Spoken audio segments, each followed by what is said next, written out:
Hi అండి. ఈరోజు మా నలభీం పాకంలో దొండకాయ శనగపప్పు కూర చేస్తున్నామండి. చాలా సింపుల్గా చూడండి. ఈ కూరకి అరకేజీ దొండకాయలు తీసుకున్నాను. కొంచెం గుప్పుడు శనగపప్పు నానబెట్టానండి 1 అవర్. ఒక 4 ఉల్లిపాయలు మీడియం సైజువి, కొంచెం కరివేపాకు.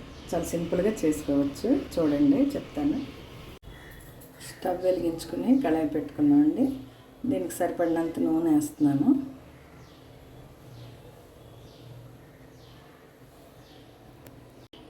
నూనె వేడెక్కిందండి. ఉల్లిపాయలు వేసుకుంటున్నాను, అలాగే కరివేపాకు.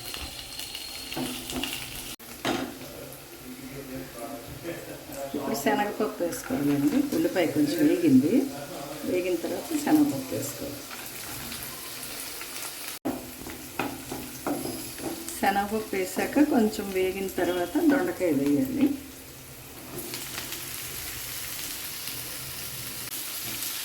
దొండకాయ చూసారు కదండి, ఏ విధంగా కట్ చేశానో. చిన్న ముక్కల్లా తరుక్కోవాలన్నమాట. ఉల్లిపాయ మరీ ఎక్కువ వేగనిస్తే కూర రుచి ఉండదు. మామూలుగా దోరగా వేగితే చాలు.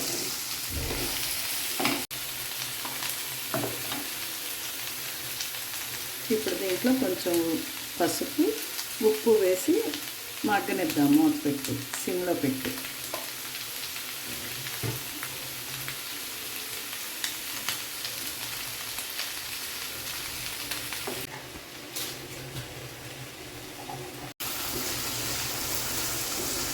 కూర మగ్గిందండి. ఇప్పుడు 1 టేబుల్ స్పూను కారం వేసుకుంటున్నాను.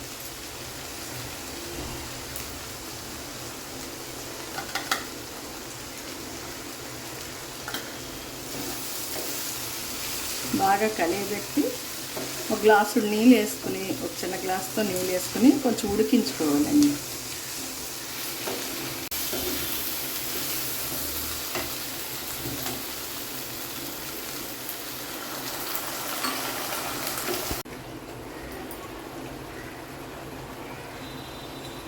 కూర 3 వంతులు ఉడికిపోయిందండి.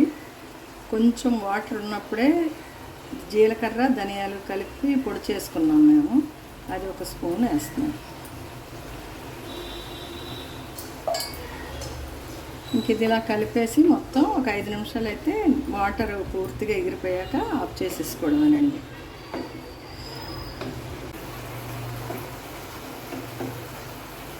కూర రెడీ అయిపోయిందండి.